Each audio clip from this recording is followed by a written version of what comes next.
Magandang araw po sa inyo at sa mga kabarangay natin na hindi kumpleto ang tanghalian kung hindi nakakapakinig sa programa na Barangay Love Stories. Gusto ko lamang pong sabihin na isa ako sa mga libo-libo ninyong listener na nung una ay aminadong tahimik lang at kontentong nakikinig sa mga umi-air ninyong istorya. Pero hindi nagtagal ay nakita ko na lamang ang sarili kong aktibong nagbibigay ng payo at komento sa mga tampok ninyong kwento sa live at online para sa mga kabarangay natin na nangangailangan nito. Yun din po ang dahilan kung bakit ako nag-decide na sumulat sa inyong istasyon.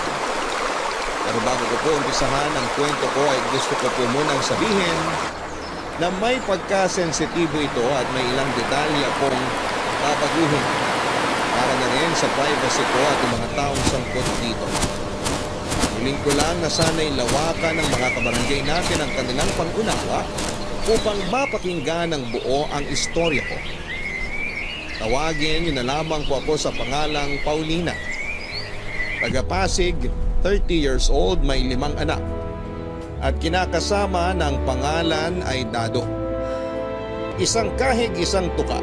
Ganyan ko po ilalarawan ang pamumuhay namin simula noong nagsama kami sa isang bubong matapos niya akong mabuntis sa panganay namin, Papa Dudut. Tapos ay taon-taon na akong nanganganak. Kaya naman mas lalo kaming nalugmok sa putikan at kahirapan. Mabait naman po si Dado, nagtatrabaho siya bilang truck driver sa isang planta sa Rizal. Pero napakababa po ng kanyang sinasahod. Pareho po kaming laki sa hirap. Ulila na siya sa mga magulang at tanging ate na lamang niya ang bubuhay sa kanilang magkakapatid noong araw. Elementary lamang po ang tinapos ni Dado samantalang ako ay nakatungtong naman sa high school. Tubong Danao sa Cebu po ang pamilya ko, Papa Dudut. Doon ako pinanganak at lumaki bago ako sumama sa tiyahin ko sa Maynila para sana mamasukan ng trabaho. Bago ko po nakilala si Dado ay serbidora ako sa karinderya at lugawan ng tiyahin ko. At madalas na doon kumakain ng kinakasama ko kaya nagkakilala kami. Nauwi sa ligawan ng simple naming pagkakaibigan na aminin kong nung una ay ayaw ko. Kasi hindi pag-asawa o pag-boyfriend ang priority ko. Gusto kong magtrabaho ng mabuti para makaipon ng pera at makapagpadala sa mga magulang ko na naiwan sa Cebu. Pangalawa kasi ako sa 7 magkakapatid. At maliliit pa ang mga sumunod sa akin. Pero aminado ko na nadala ko sa matatamis na salita ni Dado at naging mapuso kaya nakumbinsi niya akong sagutin siya. At sa huli pumayag akong isuko sa kanya ang bataan.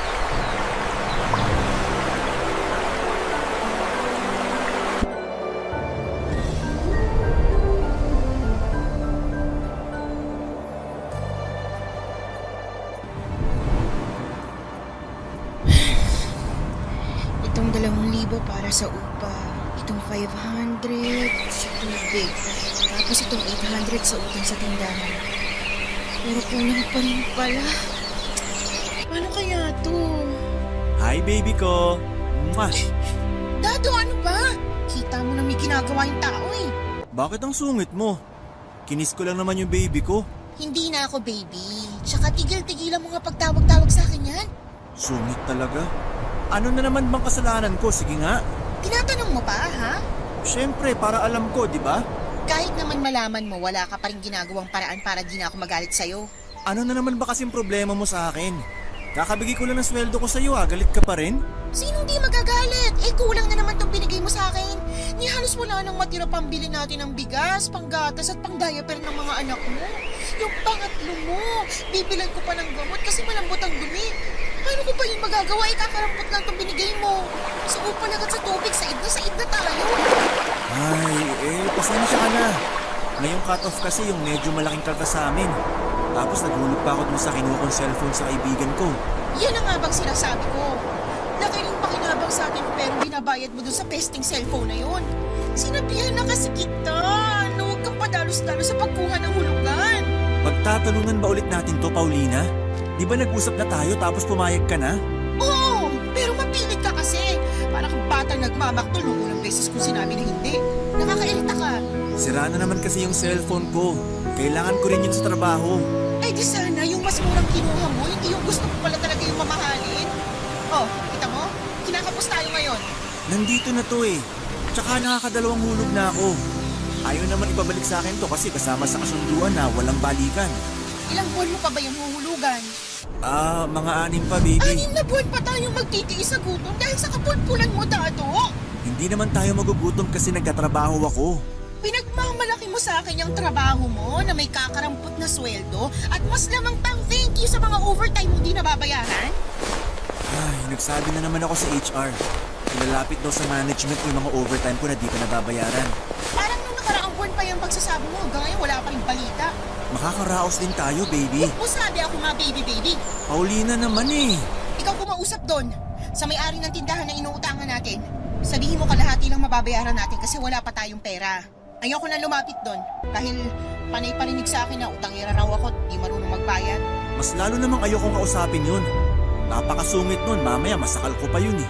Ikaw ang masasakal ko kapag hindi mo ginawa. Sabi ko nga, pupuntahan ko na para kausapin. Dalian mo!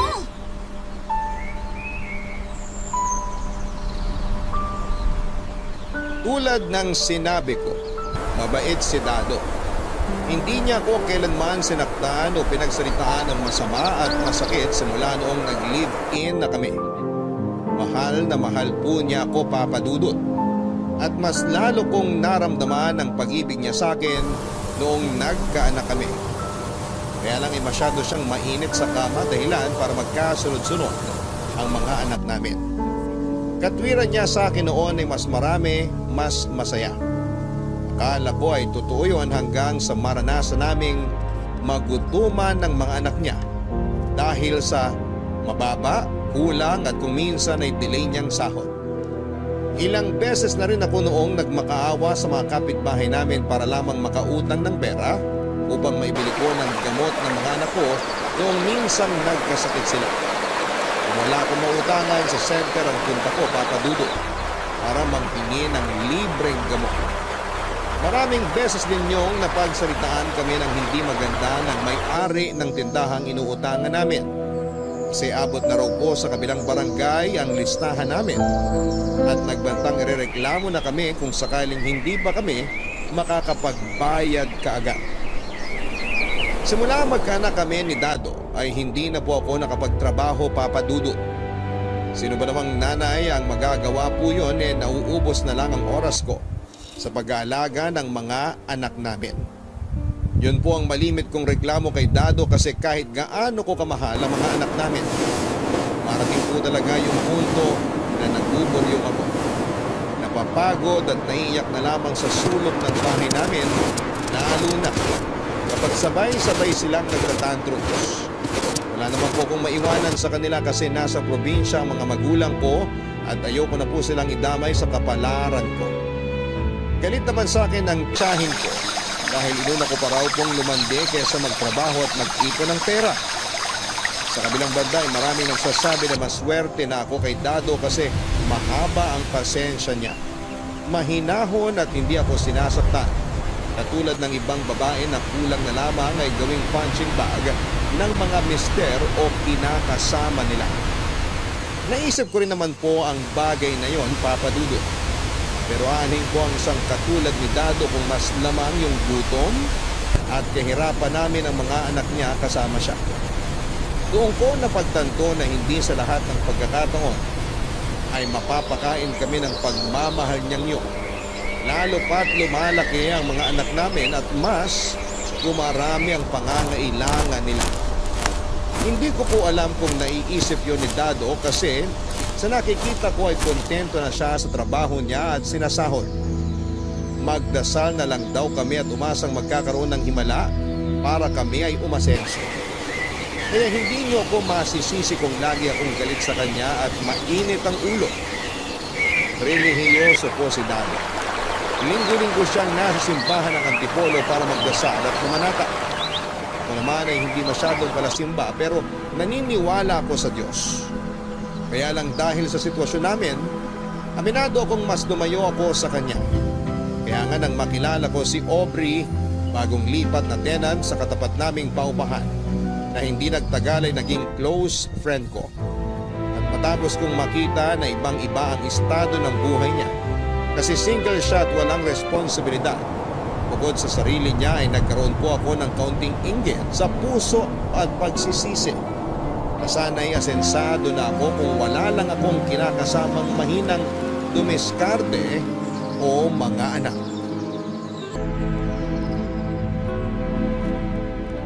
Sensya ka na, Aubrey. Makalat bahay namin, ha? Di na ako makapagligpit, eh. Tinatamad na kasi ako, kinakalat din naman ang mga anak ko. Naku, ayos lang yun.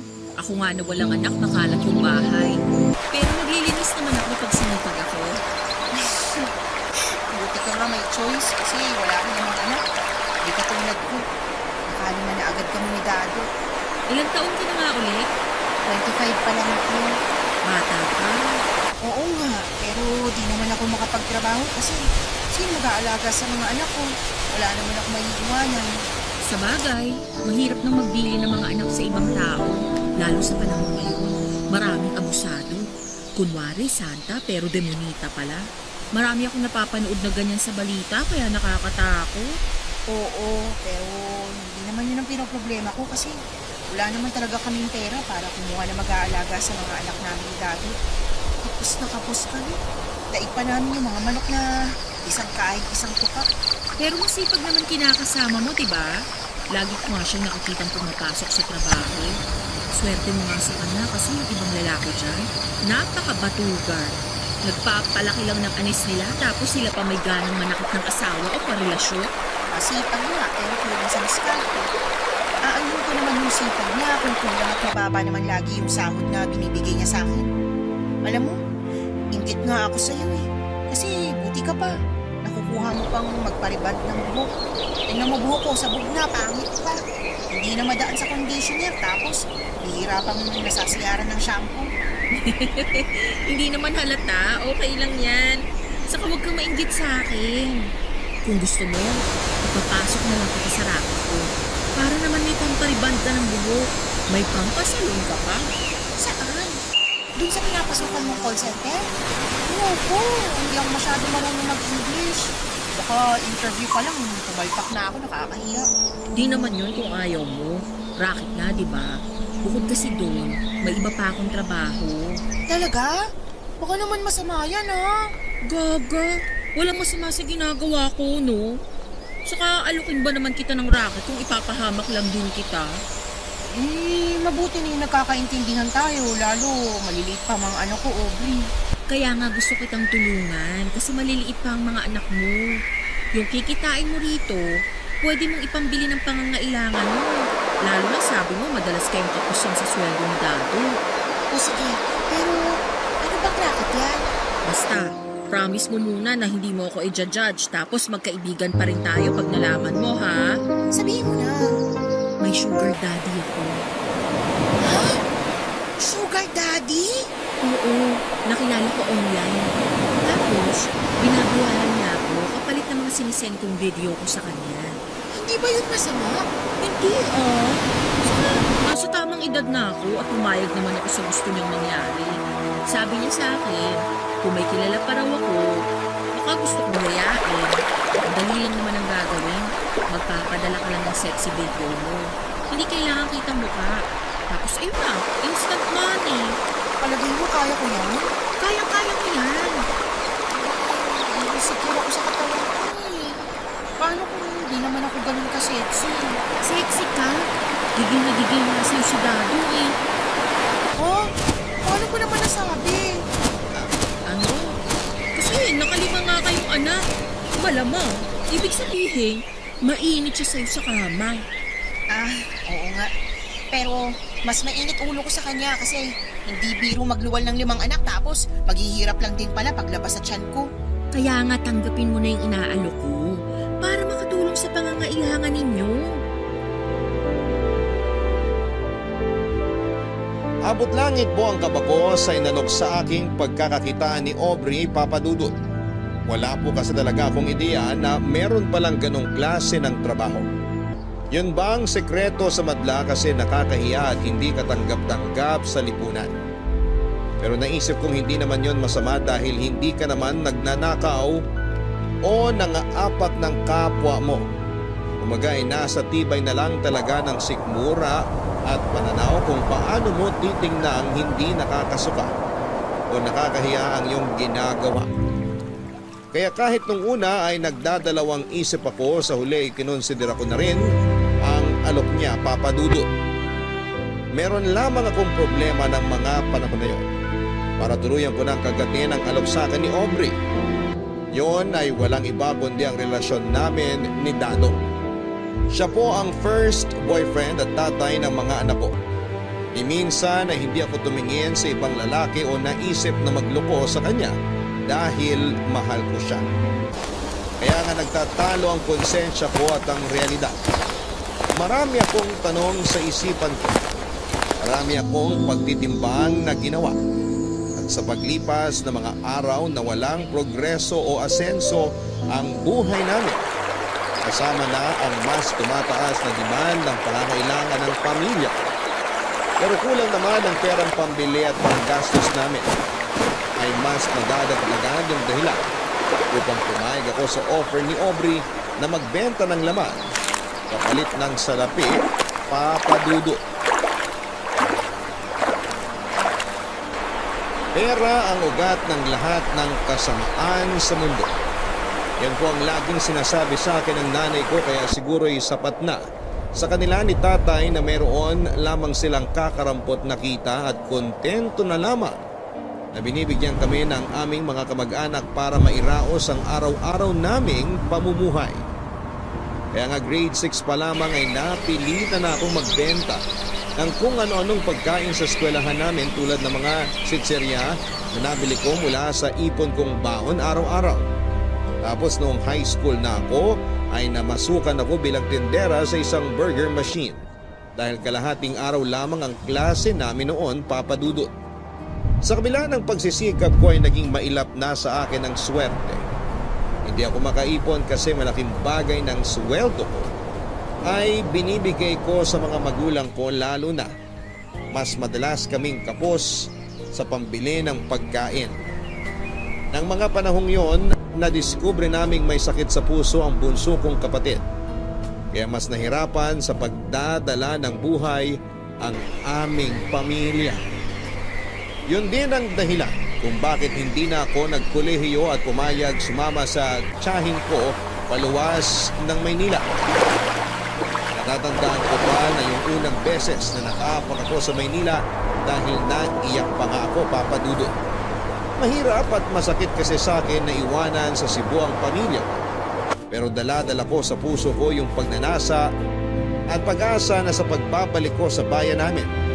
Hindi na ako yung Paulina na mahirap at laging kinakapos sa pera. Opo, mataas ang ambisyon ko para sa sarili ko at sa aking pamilya. Pero lahat ng yon ay naisantabi ng magkaroon na ako ng mas malaking responsibilidad sa pamilyang binuo namin ni Dado. Biyaya po ang mga bata, yan ang tinanim ko sa isipan ko. Pero hindi ko na po maalala ang bagay na yon nung dumami na sila at ng mga raggamin ang kinakasama ko sa pagpapalaki sa kanila.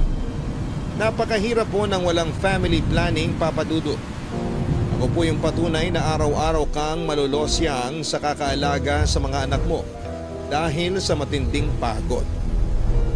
Kapag tulog nga sila, madalas na sinasabayan ko na lamang sila imbes na gumawa ako ng mga gawaing bahay dahil hindi ko na po talaga kaya.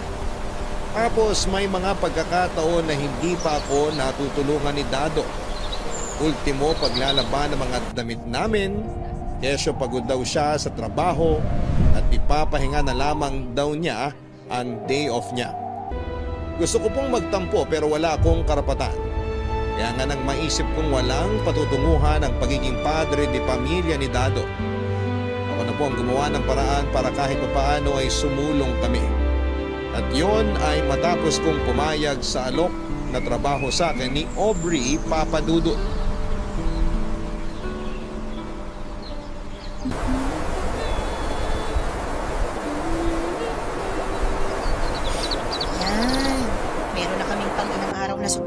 gatas para sa mga anak ko. Tapos may mga biskwit din. Hindi na sila malilipasan ng gutom. Wow! Dami naman yung grocery mo, baby. Marami talaga. Para yan sa mga anak natin tsaka rito sa bahay. Grabe, mukhang mamahalin pa yung iba rito ah. Lalo na tong, ano nga to? Hindi ko mabasa, basta sauce. Huwag mo na kasing basahin. Basta yun na yun. Sabi nung babae sa grocery kanina, masarap yan pang sarsa sa gulay kaya binili ko. Oh, tapos ito, nakabili na rin ako ng gamot at vitamins para sa mga anak natin. Panay kasi sila sipon at ubo. Lalo na yung panganay ko. Ang hina ng resistensya. Pero hindi ko pa naman sweldo ah. Saan mo kinuha pambili ng mga grocery na yan? Pati itong mga gamot at vitamins sa mga bata. Ha? Ano kasi? Huwag mo sabihin sa akin nangutang ka. Hindi ah. Bakit ko naman gagawin yun? Eh di lalo tayong nalubog. Tsaka igagaya mo pa ako sa'yo na utangero. Sakit mo naman magsalita, baby. Totoo naman, di ba? Patunay ang cellphone mo. At nabalik na naman po sa cellphone ko yung usapan. Babalik at babalik talaga tayo sa cellphone mong yan hanggat hindi mo pa yan nababayaran ng buo. Kaya huwag kang magre-reklamo dahil pag naaalala ko, yung pamiminit mo sa akin na kuhanin yan, nayaya mo talaga ako. Oo na, pero sagutin mo na lang. Saan mo kinuha yung perang pambili mo ng mga yan? Sa ano? Sa racket namin ng Aubrey. Aubrey? Yung dyan nakatira sa tapat nating paupahan? Oo, siya nga. Si Aubrey. Close pala kayo? Oo, bakit? Wala lang. Akala ko kasi hindi siya lumalabas ng lungga niya eh. Bihira ko lang kasi siya makita. At bakit gusto mo siyang makita, ha? Wala namang dahilan, baby. Panggabi sa call center si Aubrey, kaya malamang tulog siya pag-araw. Okay, pero ano yung sinasabi mong racket niya? Ano? Nag-online selling siya ng mga damit tsaka bag. Binibili niya dun sa Divisoria at Taytay tapos pinapatungo niya na lang para may kita siya. Sinabihan niya ako na i-share ko raw yung live niya sa group pages sa Facebook para mas maraming makakita at bumili. Tapos, kukomisyonan niya ako. Kaya ako may pera ngayon pambili ng grocery natin. Malaki ba komisyon mo? Sakto lang, pero kapag maraming bumili sa kanya, oo, malaki. Hindi ba siya lugi? Bakit ba ang dami mong tanong? Wala naman, gusto ko lang malaman. Kung nagsasign ka na doon para may panghapunan tayo, ano? Kesa kung ano-ano bang pinag-uusisa mo, masyado ka. Sungit mo talaga sa akin, baby. Huwag mo sabi ako matawag-tawag na baby. Magsain ka na doon. Oo na, ito na oh. Magsasaing na po, kamahalan.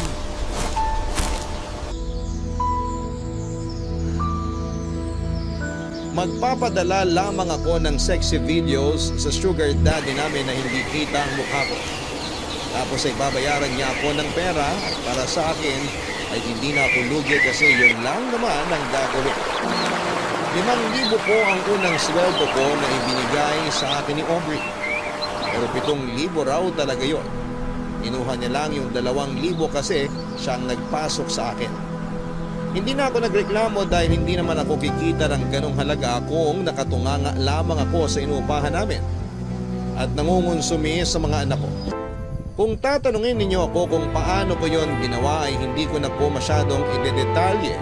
Pero syempre palihim at patago. Minsan pagtulog na ang mga anak ko at nasa trabaho si Dado. Pumupunta ako sa inuupahan ni Aubrey para doon mag-record. Siya rin kasi ang nagpapadala ng mga videos ko, Papa Dudut. Malaki po ang tiwala ko sa kaibigan kong yon na hindi niya ako ipapahamak.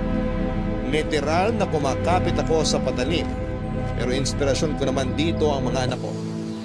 Kumbaga hindi ko lang ito ginagawa para sa sarili ko dahil pamilya ko ang pangunahing rason kung bakit ko pinasok ang ganitong klase ng trabaho. Sabihin niyo nang wala akong bait sa sarili pero mas masisiraan ako ng ulo kapag patuloy kaming malilipasan ng gutom. Dahil lang sa wala kaming sapat na salaking pambili ng makakain. Kaya nga masayang masaya ako. Noong nagtuloy-tuloy na ang aking kita dahilan para unti-unti ay mas makaluwag-luwag kami sa pera at mabili ko na ang pangangailangan namin.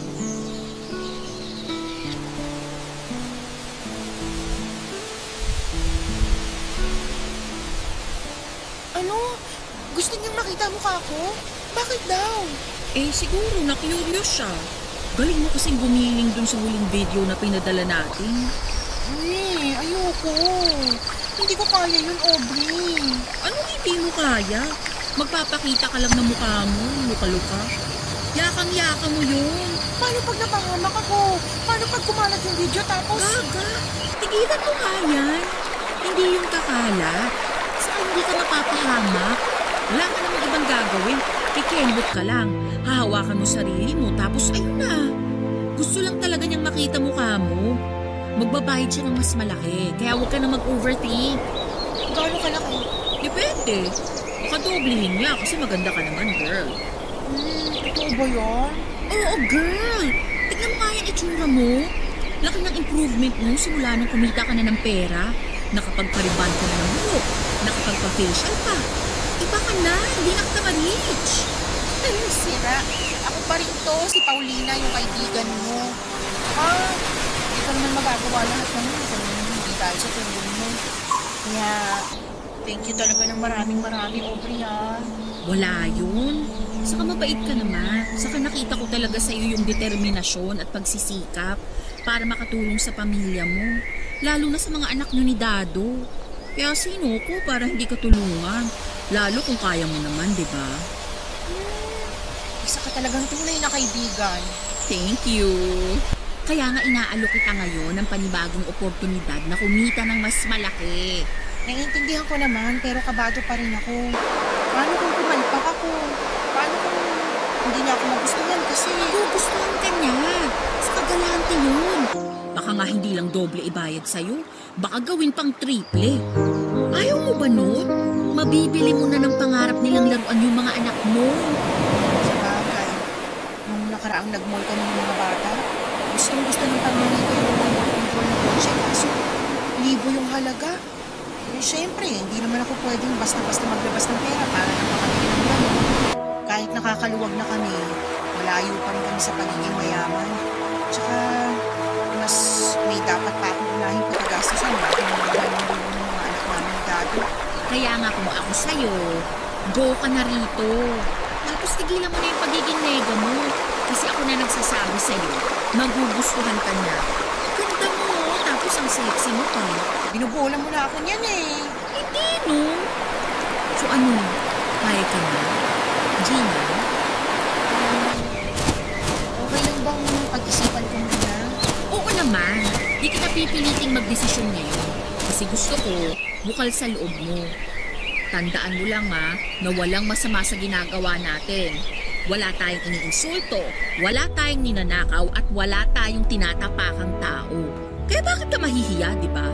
Yung iba nga dyan, kulang na lang magkanda kuba na sa pagtatrabaho, pero mailap pa rin yung swerte. Ikaw, oportunidad na ang lumalapit sa'yo. Gagawin mo lang isunggaban. Ganon ka dapat ka-agresibo sa totoong buhay. Tatandaan ko mga sinabi mo. Salamat ulit, Aubrey. Walang anuman. Uy, pwede bang tulungan mo ako mamili kung anong brand ng sunscreen na bibiling ko rito? Nakasale kasi sila eh. O, ang mura. Tingin! Wow! Oo nga! Eh, bakit ka bibili niyan? Magbi-beach ka ba? Oo, ang init-init kasi. Gusto ko namang mag-relax. Wow, buti ka pa. Gusto mong sumama? Pag sa Boracay yan, wag na lang. Mahal pa masahe sa eroplano. Diyan lang ako sa may Batangas para malapit. Pag-iisipan ko. Sige, pero dalian mo ha. Pati yung alok ko. Huwag mo nang patagalin ang pag-iisip. Sayang, oportunidad na yung lumalapit sa'yo. Ay, oo na. Tingin nga ulit ako ng mga sunscreen.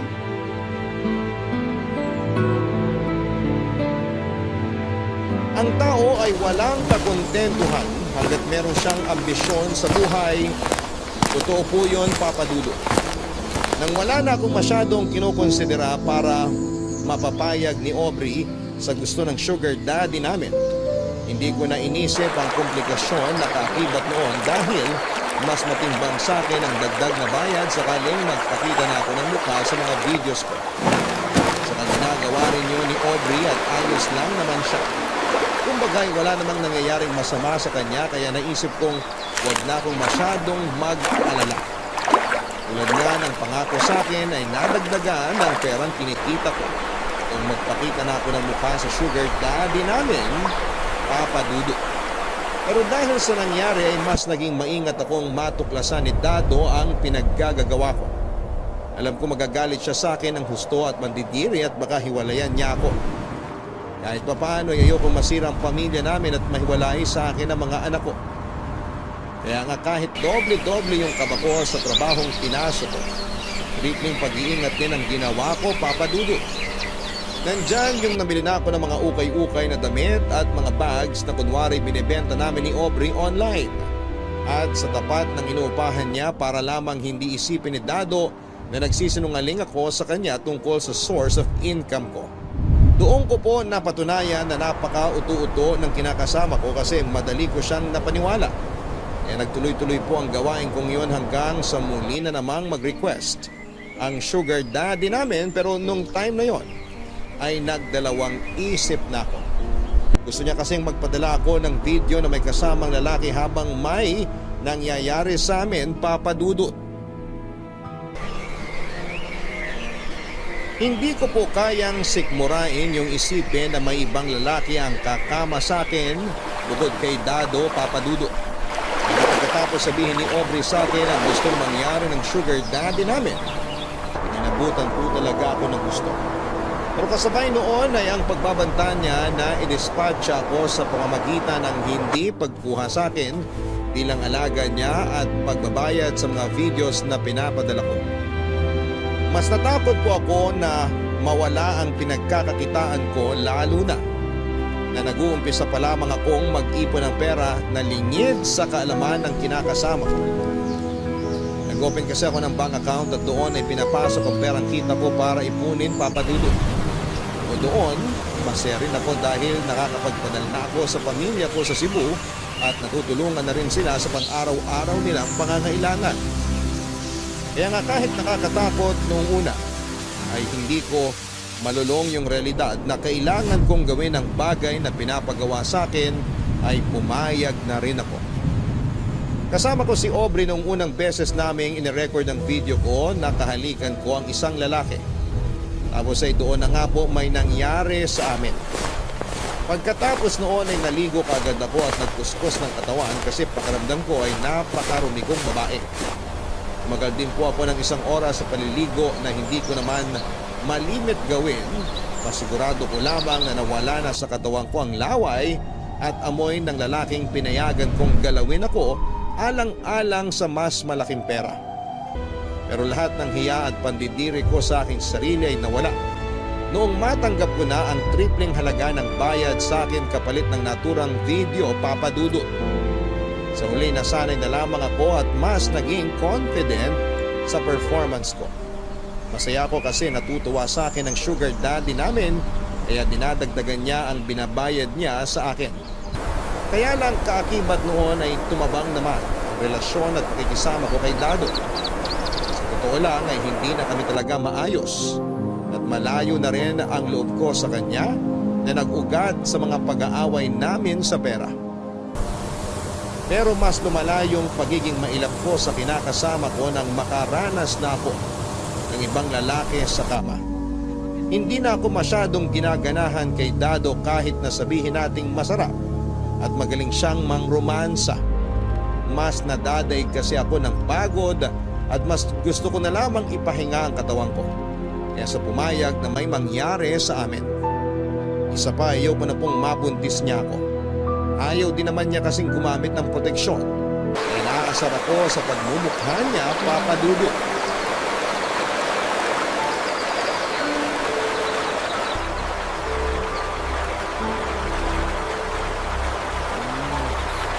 Baby, ano ba? Pakis lang eh. Anong pakis? Ayoko nga sabi. Baka magising ng mga anak natin. Eh ano naman, para ikaw magpatulog sa kanila kung ayaw mo pa matulog. Paulina naman, ano bang klaseng ugali yan? Para ka namang ewan eh. Wow! Ako pa talaga yung parang ewan ha. Kumusta ka naman kaya? Naglalambing lang naman yung tao. Yan ka na naman sa palusot mo. Naglalambing tapos ano, mauuwi na naman sa bubuntisin mo ko, ganon? Anong masama doon? Magkarelasyon naman tayo. Masamang masama yun para sabihin ko sa'yo, Dado. Hindi kita maintindihan. Ano bang pinagsasasabi mo? Hindi ko alam kung talaga. Hindi na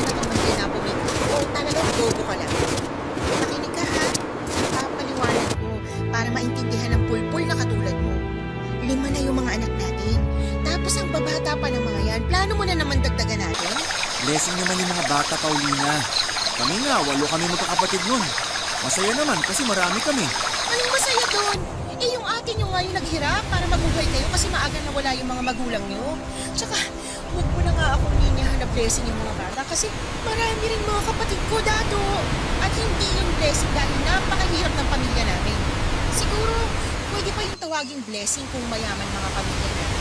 Kaso hindi eh. Naranasan akong sumara sa kanila. Kasi kailangan ko pagdating ng kapatid ko sa kakarampot na pagkain binibigay sa amin nila nanay at tatay.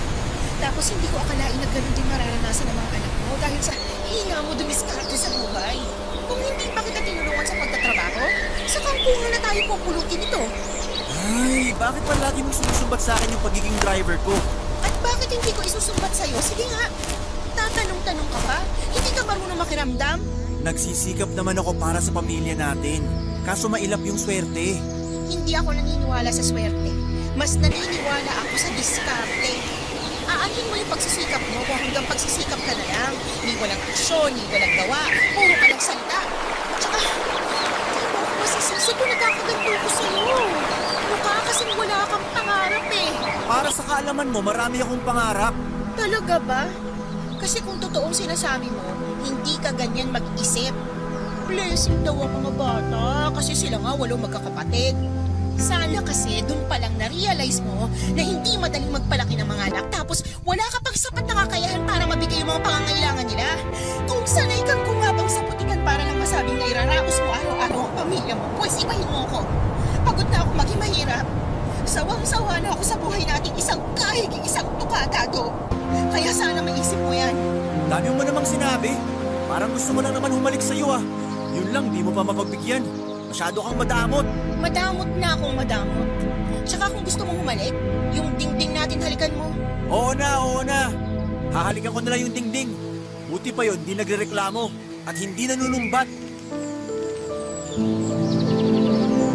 Dahil sa nangyari, nanlamig sa akin si Dado at nung una ay wala naman akong pakialam doon kasi naisip ko na baka napagtantunan niya ang mga sinabi ko.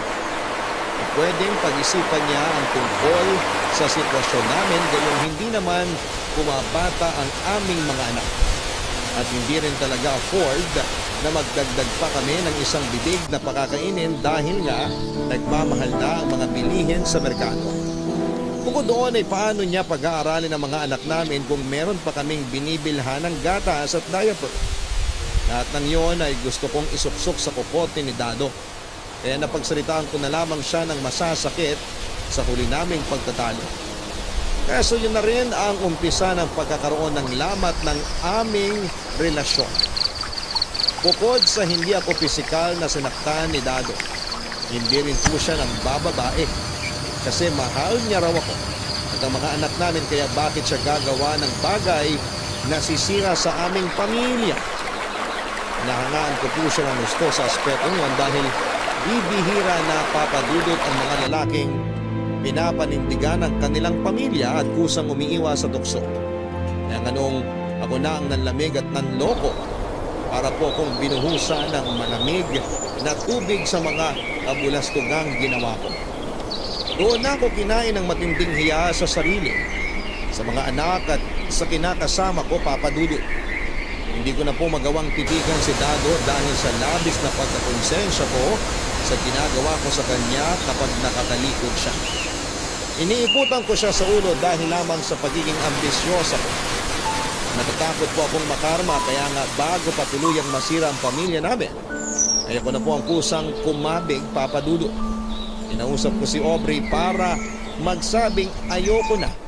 Gusto ko nang itigil ang ginagawa namin papadudot. Gaga ka ba? Gaga na akong gaga pero sigurado na ako, Aubrey. Ayoko na. Gusto ko nang tigilan tong ginagawa natin. Ikaw lang yung titigil. Huwag mo akong idamay dyan. O sige, ako lang pala. Pero nakakainis ka pa rin. Kasi kung kailan ayos na, kung kailan malaki na ang kita mo rito, saka mo pa talaga naisip yan? Hindi ka ba nakikinig sa akin? Nakokonsensya na ako sa ginagawa kong to kay Dado. At kailan mo pa naramdaman yan, Aber? Basta, Imposible naman na nagising ka na Nakonsensya ka na bigla. Hoy, para sabihin ko sa'yo, hindi ka na malinis na babae. Walang magbabago kahit itigil mo pa yung ginagawa mo. Kasi nagawa mo na. Nagkasala ka na kay Dado. Kasi may nangyari na sa inyo ng ibang lalaki. Kaya nga gusto ko nang tumigil. Oo, hindi na ako malinis dito. Alam ko naman yun. Wala na akong plano linisin pangalan ko, pero ayoko nang dagdagan yung mga kasalanan ko kay Dato. Sana naman maintindihan mo, Edie. Pinipilit ko, pero hindi ko pa rin talaga gets. Bakit ba kasi? May nangyari ba sa inyo ni Dado? Nalalamig ko siya sa akin. Kasi ilang beses ko rin siyang tinanggihan sa kama. Natatakot ako na baka bumabae siya kapag nagpapulong pa yung ganito. Kasalanan mo naman pala bakit ganun si Dado sa'yo eh. Bakit kasi hindi mo pa siya pinagbigyan? Huwag mong sabihin na mas nasarapan ka na sa ibang lalaki na kumama sa'yo kaysa sa karelasyon mo. Hindi naman sa ganun, pero... Ganun na rin yun. Ay pa hindi ka pa. Lokohin mo lelang mo, Paulina. Kaya nga, ayoko na. Please, Aubrey. Sana maintindihan mo.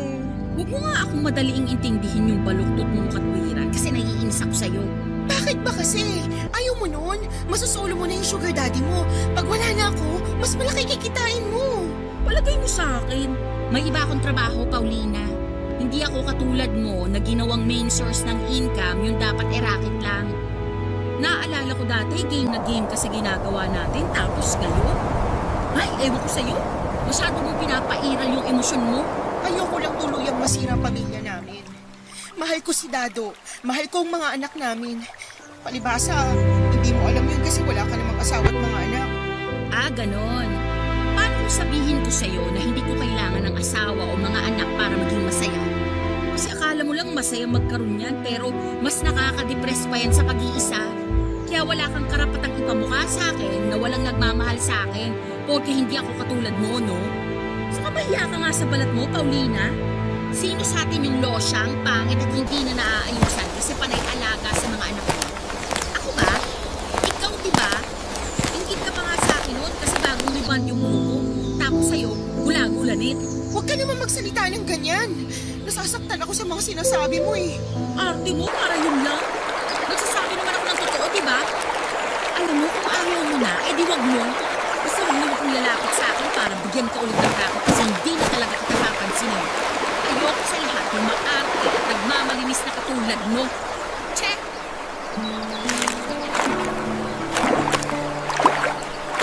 Nagalit sa akin si Aubrey dahil daw mas pinairal ko raw ang aking emosyon. Pero sa huli, wala na rin siyang nagawa, Papa Dudo. Hindi na niya ako pinilit na gawin yung ginagawa namin para kumita ng pera. Kung tatanungin niyo ako kung anong pakiramdam ko ng mga panahong yon, magsisinungaling ako kung sasabihin kong hindi ako nangihinaya. Masaya rin naman ako na hindi ko na niloloko si Dado pero alam kong malaki na naman ang magbabago sa buhay namin. Lalo na hindi na ako kikita ng malaki para matustusan ang pangangailangan namin. Kaya lang tinatagan ko ang loob ko na mapapaunlad ko yung kaunti kong ipon sa loob ng 3 buwan kong pagbebenta ng laman. Kaso hindi mo talaga masasabi kung kailan ka sisingilin ng karma, Papa Dudo. Akala ko kapag tinigil ko na yung ginawa ko sa kinakasama ko ay hindi na ako babalikan ng kapalaran. Na kung kailan desidido na akong ayusin ang pamilya at relasyon namin ni Dado, doon ko na pala sisimulang pagbayaran ng mga kasalanan ko sa kanya. Nagtuloy-tuloy po ang panlalamig sa akin ni Dado at lahat ng pag-iwas na ginawa ko sa kanya noon, lalo na sa kama ay pinaranas niya sa akin. Bukod doon, ang dati kong hindi mabisyong mister ay panay na ang paglalasing. Isang gabi, umuwi siyang lango sa alak at gumagapang na lamang papasok sa inuupahan namin. Hindi ko na alam kung papaano siya nakauwi sa amin ng ligtas at kumpleto ang bawat parte ng katawan niya. Inakay ko siya papasok at nung maiupo ko na siya sa aming kawayang bangko para mas maasikaso. Nakita ko sa lig niya ang hindi lang isa kundi maraming pula-pula sa balat niya na mula sa leeg papunta sa kanyang dibdib. Hindi ako pwedeng magkamali, Papa Dudo, dahil kiss mark o hiki ang mga yon, Papa Dudut? Kung ko nakumpirmang may babae si Dado at kahit na gustong gusto ko siyang saktan, sampalin, kalmutin at suntukin ng gabing yon, ay nagpigil ako ng aking sarili. Nasikaso ko pa rin siya hanggang maayos siyang nakatulog bago ko umiyak sa banyo namin, Papa Dudut. Sobra po talaga akong nasaktan kasi ni sa hinaga ay hindi ko akalain na magagawa sa akin yon ng kinakasama ko. Hindi lang ako makapagreklamo dahil alam ko sa sarili kong hindi rin naman ako naging tapat sa kanya sa pagsasama namin, pero hindi ba pwedeng magbago ang isang tao? Saka mahal ko po si Dado. Hindi ko masikmura na meron siyang ibang babaeng kinakama bukod sa akin dahil ako ang live-in partner niya. Kaya nga kahit ayaw ko ay nakaramdam ako ng matinding panibugho sa kung sino man ang babaeng kinakalokohan ni Dado. Ayoko pong mawala sa akin ang tatay ng mga anak ko, kaya sinabi ko sa sarili ko na gagawin ko ang lahat. Mahuli ko lamang at mailagay sa dapat niyang lugar yung kalantarin ni Dado. Kaya lang ay naramdaman po ni Dado na pinaghihinalaan ko siya. Kaya mas naging matinik siya sa pagtatago sa akin kung sino ang kabit niya. Naging mailap siya lalo na sa pagpapahiram ng personal niyang gamit tulad ng cellphone. Pero naniniwala ako na pag desidido kang malaman ang totoo ay hindi yon maitatago sa iyo ng mundo. Isang gabi naramdaman ko ang paglundo ng kutsyon namin, indikasyon na may bumangon. Walang iba kung hindi si Dado. Nakangtaka ako noong nagbihis siya at lumabas ng bahay namin, alanganing oras ng madaling araw yon. Noong sinilip ko kung saan siya pupunta ay laking gulat ko nang tumawid siya ng kalsada at nagkatok sa inuupahang kwarto ni Aubrey na nasa unang palapag lamang. Tapos ay ganoon na lamang ang gulat ko nang pagbuksan siya nito ng pinto at salubungin ng isang mainit na hangin bago sila naghatakan papasok sa loob. Kaya pinuntahan ko sila para bulabugin ang masaya nilang patagong pagkikita, Papa Dudut. Walang hiya kayong dalawa!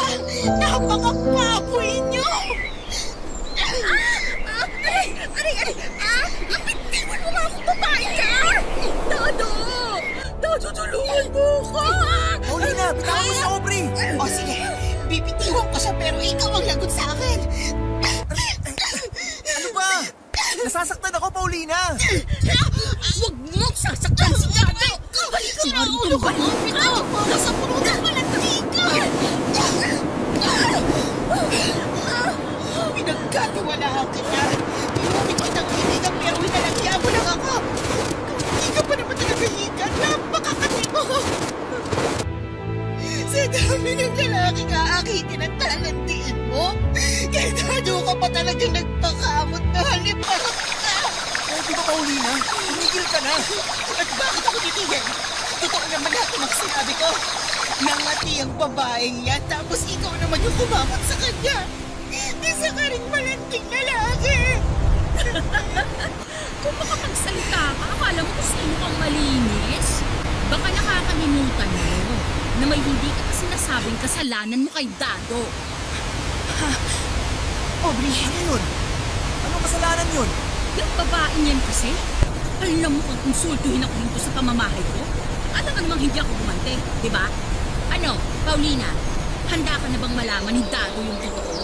Kasi kung hindi pa, wala akong pakialam doon. Mahala ka na. Total, sinampal mo na ako. For sure magkakapasatong maganda kong mukha kinabukasan. Tapos kung ano-ano rin masasamang salitang sinasabi mo sa akin, na akala mo hindi mo rin ginawa. Ano nga kasi yung ginawa ni Paulina? Sabihin mo na, Aubrey! Iniputan ka lang naman sa ulo ng magaling mong kinakasama. Ano? Totoo ba yung sinasabi ni Aubrey? Dado, kasi ganito yun. Kung gano'n, totoo nga! Oo, pero nagawa ko lang naman yun dahil sa pera. Anong dahil sa pera mo yung sasabi mo? Tita, huwag mong sabihin yung talaga yung totoo yung racket ni Aubrey. Kaya malaki ang kita nyo. Kasi hindi talaga ako kumbinsido na gano'n yung kitaan sa pagbebenta niya ng damit at mga bag. Hindi nga. Saka hindi talaga kami nagbebenta ng mga damit at bags, no? Palusot lang yun ni Paulina para hindi mo siya paghinalaan. Ewan ko pa naman sa'yo. Di ka kaagad nagduda. Naisip ko tuloy na baka gusto mo yung racket ng lupang partner mo. Kaya hinayaan mo na lang siya. Manahimik ka, Aubrey. Hindi ko kailangan ng opinion mo rito. Bakit sa akin ka nagagalit? Wala naman akong ginawang masama rito ah. Anong walang ginagawang masama? Eh nilanti mo nga si Dado, lintik ka! Magagawa ko kung siya lumapit sa akin. Nananahimik ako rito. Saka ikaw dapat ang sisihin. Kasi hindi mo na pinapayagang makascore sa'yo yung kinakasama mo. O ayan, naghanap tuloy ng iba. Kapal talaga ng mukha mo! Mas makapal ang mukha mo, oy! Paulina, hindi pa tayo tapos ha. May kasalanan ka pa sa akin. Ate ka, walang kasalanan? Hoy, Dado! Kung akala mo papatalo ko sa'yo, mali ka. Huwag kang umakto na akala mo ikaw biktima rito. Sama-sama mo pa. Hindi ka na mapagbigyan, lumanti ka na. At sa dinami-dami ng lalandi mo, si Aubrey pa talaga. Bakit? Kung hindi si Aubrey, ayos lang sa'yo na ibang babae? Katulad ng paglandi mo sa ibang lalaki? Manahimik ka, demonyo ka. Halo-halong senaryo ang naglaro sa isipan ko noong maaktuhan ko ang kababuyang yon, kaya naman hindi na ako nagtsinelas na lumabas sa pinto ng bahay na inuupahan namin at nagmarcha patungo sa kinakaroonan nilang dalawa. Hindi na nga nila na ikandado ang pinto dahil sa sobrang pananabik nila sa isa't isa. Kitang-kita ko kung paano nakalingkis na parang ahas si Dado kay Aubrey, habang kulang na lamang ay lunukin nila ang dila ng isa't isa. Agad ko na nagdilim ang paningin ko, kaya naman hindi na ako nakapag-isip ng matino. Sinugod ko na sila para paghiwalayin. Diring-diri ako sa mga pinaggagawa nila sa akin, pero mas nanaig po yung matinding galit at puot. Pakiramdam ko, ako yung iniputan sa ulo at ako lamang yung biktima sa aming tatlo ng mga panahon yun. Pero matapos sabihin ni Aubrey sa pagmumukha ni Dado ang mga pinaggagawa ko na hindi niya alam, ay noong ko lang nakita kung paano ako pinantirihan at tignan na para bang napakababa kong uri ng nilalang ng mismong lalaking mahal ko, Papa Dudo. Sobra-sobra yung hinanakit ko sa nangyari. Galit na galit ako kay Aubrey at kulang na lamang ay balatan ko siya ng buhay dahil sa kakatihan at kalandian niya. Hindi ko alam na matagal na pala siyang nakaabang kay Dado, kaya hindi ko akalain na tatraydo rin niya ako. Napakasama niyang tao at wala siyang pagpapahalaga sa pagkakaibigan namin. Durog na durog po ako ng mga panahong yun, Papa Dudo. Iyak ako ng iyak at ayaw kong kausapin si Dado, pero wala po akong lakas ng loob na makipaghiwalay sa kanya. At ipaubayag na lamang siya kay Aubrey. Ayaw kong lumabas na malaking talunan pag nagkataon. Pero hindi ko naman pwedeng alalahanin ng matagal yung nararamdaman ko dahil may mga anak kami. Kailangan ko pa rin isipin at alagaan ang mga bata dahil responsibilidad ko yon bilang nanay nila. Kaya hinayaan ko na lamang si Dado sa pakikiyakot niya kay Aubrey dahil napagod na akong magalit sa kanila, Papa Dudo. Opo, sa huli ay sumuko rin ako. Tinanggap na yun na ang karma ko. Mas masakit lang kasi araw-araw pinamumukha sa akin ni Dado ang mga kasalanan ko sa pamamagitan ng lantaran niyang pakikipag-ugnayan kay Aubrey. May punto na tinawag ko ang pansin niya. Nagagalit at inaaway ko siya, pero mas lamang ko doon yung kakulangan niya sa amin bilang padre de pamilya. Nagkataon kasi na nauubos na yung ipon ko at hindi na sapat ang perang ibinibigay niya sa amin, Papa Dudo.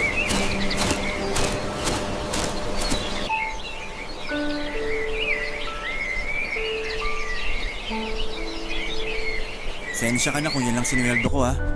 Gastos ko kasi nitong nakaraan. Pagkasyahin mo na lang muna para sa mga gastusin ng mga bata. Ano pa nga bang magagawa ko? Nandito na to. Wala naman akong choice. Oh, wag ka naman umbat dyan. Ginagawa ko naman lahat para sa pamilya natin eh. Pwede ba? Huwag ka nang aluminya ng ganyan. Alam natin na nag-aabot ka rin kay Aubrey na yon. Kaya hindi mo ako manloloko, Dado. Di ba? Nag-beach kayo nung nakaraan? Sabihin mo hindi, puputulin ko di lang. Oo, pero napilitan lang naman akong sumama sa kanya kasi wala raw siyang kasama. Napilitan pero gusto mo rin. Hindi mo na kami iniisip ng mga anak mo. O kahit yung mga anak mo na lang, wag na ako. Naiisip ko naman kayo ng mga bata. Kaya nga pinasalubungan ko kayo ng seashell na keychain. Gusto nga yun ng pangalawa natin eh. Ipakain ko kaya sa iyo yung seashell na keychain mo, no? Akala mo kasi lagi nakikipagbiroan sa'yo. Seryoso naman ako dun eh. Ikaw lang tong laging galit. Ano ba kasing plano mo, ha? Kung ayaw mo naman maghiwalay tayo, bakit di mo maiwan-iwan si Aubrey? Ano bang meron sa ahas na yun na wala sa akin? Sige, sabihin mo. Mahal ko na rin si Aubrey, Paulina. Sabi niya mahal din niya ako kaya nahihirapan akong pakawalan siya. Siya yung nandyan noong mga panahong nagkukulang ka sa akin. Kung iiwan ko siya, parang wala naman akong utang na loob nun. Pero mahal din naman kita. Kaya ayaw ko sana maghiwalay tayo. Pero may mga anak tayo. Dapat mas mahal mo sila kaysa sa amin ni Aubrey. Huwag mo naman akong papiliin oh. Hindi ko kasi kaya. Para kang di lalaki. Ano na lang iisipin at sasabihin ng mga anak natin pag lumaki sila? Na dalawa kaming mahal mo, ganon? Pwede naman natin ipaliwanag sa kanila yung tungkol sa bagay na yun. Tsaka pwede ba? Huwag mo nang munang alalahanin yun. Kasi maliliit pa naman yung mga anak natin. Anong wag alalahanin? Ayos ka rin talaga, no? Nakatikim ka lang ng ibang putahe na gustuhan mo na. Ikaw din naman, di ba? Pero inisip ko kayo ng pamilya natin. Kasi mahal ko kayo. Kung mahal mo kami, sa una pa lang, di mo naisip na gawin yun. Alam mo, tama si Aubrey eh. Mukha kang pera. Pinagpalit mo kami sa pera ng mga anak mo. Wow! Kung makapagsalita ka, akala mo hindi ka nakinabang sa perang kinita ko ah. Sarap na sarap ang kain mo dun sa binili kong lechon kawali, fried chicken at supo gamit yung perang yun. Tapos ako pang sasabihan mo mukhang pera? Huwag ka nga masyado nagpapaniwala dyan kay Aubrey. Nuno ko na sinungaling yung babaeng yan. Kasi kung totoong mukhang pera ako, sana nilayasan ko na kayo ng mga anak natin. Pero hindi eh. Nandito ako. Nananatili ako sa pamilya natin to kahit na ang sakit-sakit na, Dado. Di ko naman gagawin yung bagay na yun kung hindi dahil sa kakulangan mo bilang padre de pamilya. Ilang beses na ako nagpaparinig sa'yo na ayusin mo, diskarte mo sa buhay mo, na huwag kang makontento sa kakarampot na kinikita mo, na humanap ka ng iba pang pagkakakitaan. Wala akong pakialam kung gawin mong araw ang gabi, baka nakakalimutan mong ikaw ang may gusto na magkaroon tayo ng maraming anak. Tapos kapal pa ng apog mong magdagdag ng palalamunin kasi blessing yung mga bata. Mahiya ka nga sa balat mo. Ang laki ng pagkakaroon sa pamilya mo. Kaya nang gumawa ako ng paraan para mapunan yun. Ganitong klase lang ng pag-iinsultong isusukli mo sa akin. May kalalagyan ka talaga sa impyerno. Doon, sa tabi ng trono ni Satanas. Tungkol sa bagay na yan yung gusto ko sana pag-usapan natin, Paulina. Yung totoo, inalok ako ni Aubrey kung gusto ko raw bang maging alaga ng sugar daddy niya. Babayaran daw ako. Tapos may naisip si Aubrey para kumita tayo ng malaki. Gusto niya, magpadala tayo ng video habang may nangyayari sa ating tatlo. Ano nga mo? Nasisiraan ka na ba ng ulo? Sira na kung sira yung ulo pero desperado na ako. Mahal ko naman kayong dalawa. Kaya bakit pa ako maghahanap ng ibang babae? Umayag ka na, baby. Para rin naman to sa mga anak natin eh. Pag nakaipon tayo, pwede na nating tigilan ginagawa natin. Ganun lang kasimple. Hindi yun ganun kasimple, Dado. Paliw ka na talaga.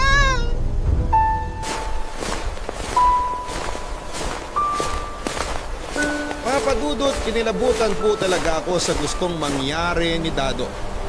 Inisip kong mabuti kung paano niya naaatim na ikonsidera ang bagay na yon.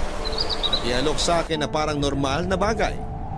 Alam ko naman po na hindi tama yung ginawa ko at natuto na ako sa mga pagkakamali ko. Gusto ko na ngang magbagong buhay, hindi ba?